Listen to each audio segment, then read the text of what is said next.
Punjab police ने दिल्ली से BJP नेता बग्गा को गिरफ्तार कर लिया है। तेजिंदर सिंह बग्गा पर दिल्ली के सीएम अरविंद केजरीवाल के खिलाफ आपत्तिजनक टिप्पणी करने का आरोप है।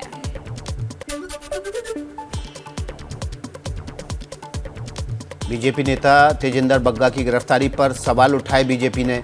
तेजिंदर के पिता को वीडियो बनाने पर धक्का दिया। उसके पिता वीडियो बनाते हैं तेजिंदर के, तो उनका मोबाइल छीन लेते हैं, उनके मुंह पे मुक्का मारते हैं। क्या तेजिंदर टेररिस्ट है क्या किया उसने?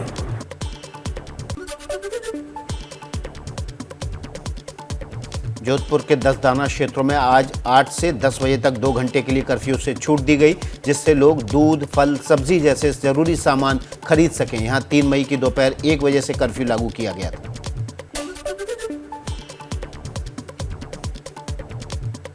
कार्यकर्ता की हत्या की घटना के बाद गृह मंत्री अमित शाह के आज के पार्टी से जुड़े सभी कार्यक्रम रद्द किए गए हैं। अमित शाह का आज कोलकाता में सांसदों, विधायकों और पार्टी पदाधिकारियों से मुलाकात का कार्यक्रम था।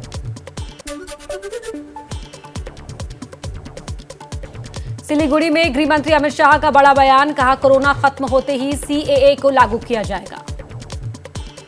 मैं आज कहकर जाता हूं, कोरोना की लहर समाप्त होते ही सीएए को हम जमीन पर उतारेंगे और हमारे भाइयों को नागरिकता देंगे।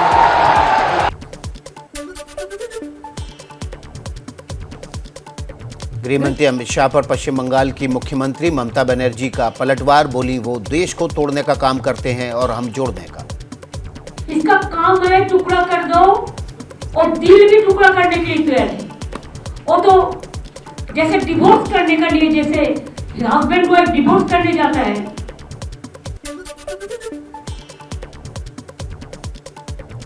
बीजेपी अध्यक्ष जेपी नड्डा का केरल दौरा, कोझिकोड बीच पर एक जनसभा को करेंगे संबोधित।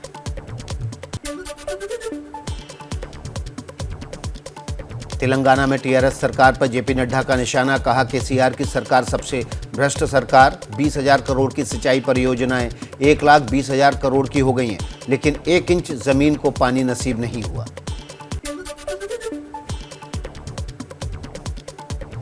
कांग्रेस नेता राहुल गांधी का 2 दिन का तेलंगाना दौरा, वारंगल में करेंगे रैली। कल हैदराबाद के गांधी भवन में पार्टी नेताओं के साथ बैठक। बिजली पर दिल्ली सरकार का बड़ा फैसला, केजरीवाल सरकार ने बिजली पर फ्री सब्सिडी को वैकल्पिक किया। अब मांगने पर ही मिलेगी सब्सिडी, 1 अक्टूबर से लागू होगा फैसला।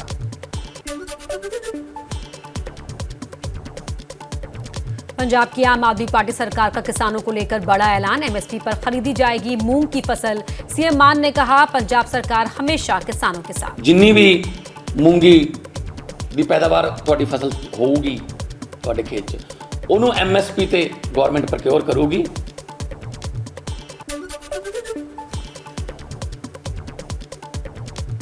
जम्मू कश्मीर में परिसीमन का काम पूरा, अधिसूचना हुई जारी। 90 सीटों में जम्मू की कुल 43 और कश्मीर की 47 सीटों के लिए हुआ परिसीमन। जल्द होंगे चुनाव।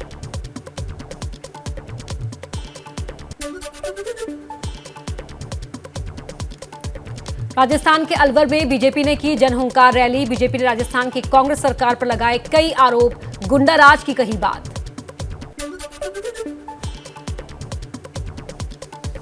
कांग्रेस अनुशासन समिति की बैठक आज। पंजाब कांग्रेस के पूर्व अध्यक्ष नवजोत सिंह सिद्धू पर कार्रवाई तय। सिद्धू पर पार्टी विरोधी गतिविधियों का आरोप।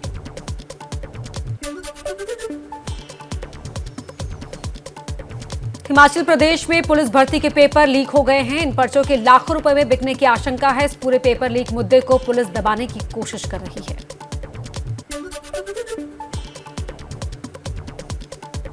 यूपी के सीएम योगी आदित्यनाथ का आज अयोध्या दौरा, रामलला और हनुमानगढ़ी के करेंगे दर्शन।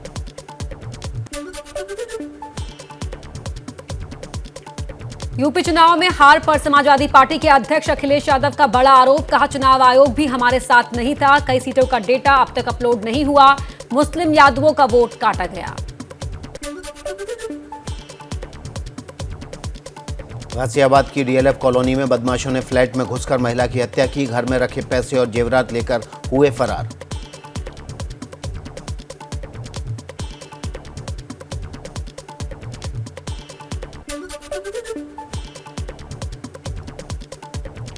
लाउडस्पीकर को लेकर इलाहाबाद हाईकोर्ट ने बड़ा फैसला दिया। हाईकोर्ट ने कहा कि मस्जिद में अजान के लिए लाउडस्पीकर का इस्तेमाल मौलिक अधिकार नहीं है।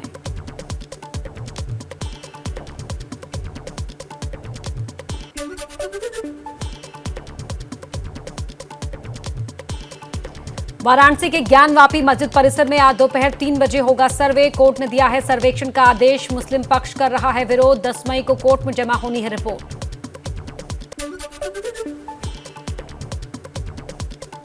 माता श्रृंगार गौरी केस में कानूनी प्रमुख की भूमिका निभा रहे हैं वरिष्ठ वकील हरिशंकर जैन का दावा। कहा जिसे ज्ञानवापी मस्जिद बताया जा रहा है वो मूल रूप से ज्योतिर्लिंग है। वहां हिंदू धर्म के अलावा किसी और का अस्तित्व नहीं हो सकता। था जिसको आताइयों ने जबरदस्ती तोड़ दिया, ऊपर कुछ हिस्सा बना लिया, जिसको वो ज्ञानवापी मस्जिद कहते हैं, जबकि मस्जिद नाम का कोई चीज़ नहीं है।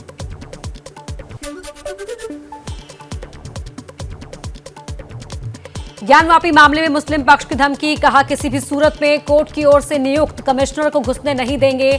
अगर घुसते हैं तो कोर्ट का दरवाजा खटखटाएंगे।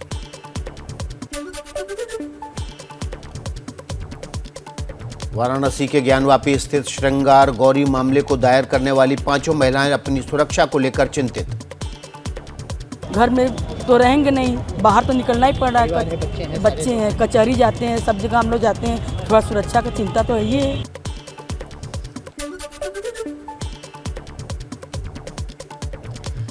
हनुमान चालीसा विवाद में 12 दिन से जेल में बंद नवनीत राणा और पति रवि राणा रिहा। निर्दलीय एमपी नवनीत मुंबई के लीलावती अस्पताल में एडमिट। जेल से रिहा होने के बाद लीलावती अस्पताल में पत्नी नवनीत राणा से मिलने पहुंचे रवि राणा। पति से मिलकर भावुक हुई नवनीत।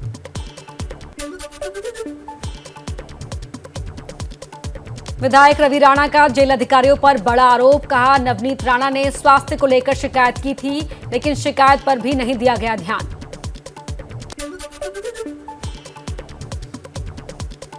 अस्पताल में नवनीत राणा से मिले बीजेपी नेता किरीट सोमैया। उद्धव सरकार पर साधा निशाना। कहा हनुमान चालीसा पढ़ने पर यह देखना पड़े, इससे बहुत दुख होता है। भव्य राम मंदिर का निर्माण कर रही है, उसी देश में हनुमान चालीसा पढ़ने के लिए इस प्रकार के अत्याचार बहुत दुख हो रहा है।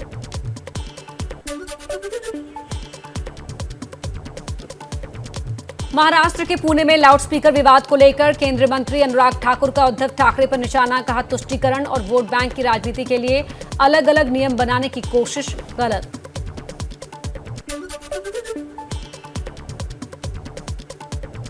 राज ठाकरे को लेकर शिवसेना सांसद प्रियंका चतुर्वेदी की चुनौती। कहा राज ठाकरे गुजरात, मध्य प्रदेश जैसी बाकी राज्यों में जाएं, वहां भी तो लाउडस्पीकर है।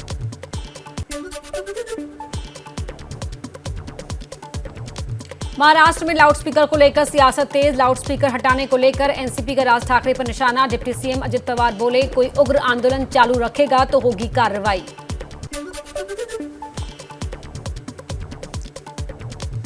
एमएनएस के फरार प्रवक्ता संदीप देशपांडे को शिवाजी पार्क पुलिस ने पकड़ा। संदीप पर गिरफ्तारी से बचने के लिए महिला पुलिसकर्मी पर हमला कर भागने का आरोप।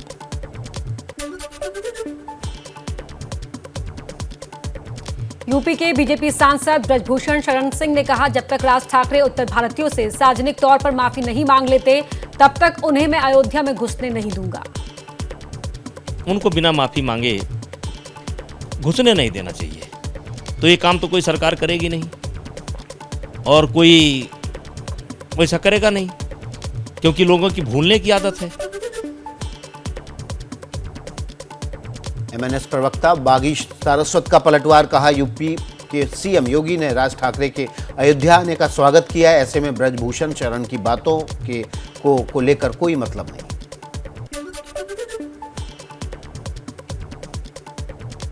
हरियाणा के करनाल से गिरफ्तार सभी 4 संदिग्ध आतंकियों को 10 दिन की पुलिस रिमांड। आतंकियों से भारी मात्रा में हथियार, विस्फोटक और कैश मिला।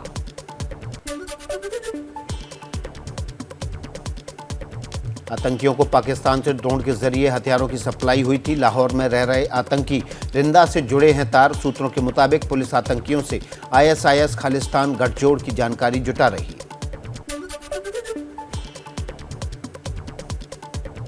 खुल गए बाबा केदारनाथ धाम के कपाट। पूजा पाठ के बाद बड़ी तादाद में भक्तों ने कपाट खुलते ही किए दर्शन। बाबा केदारनाथ के लगे जयकारे।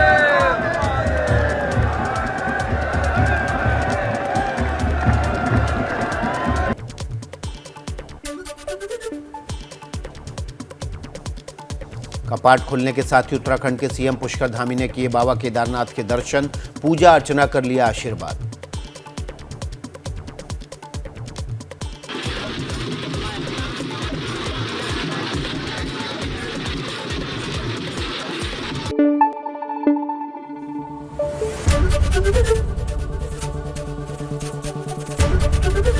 एबीपी न्यूज आपको रखे आगे।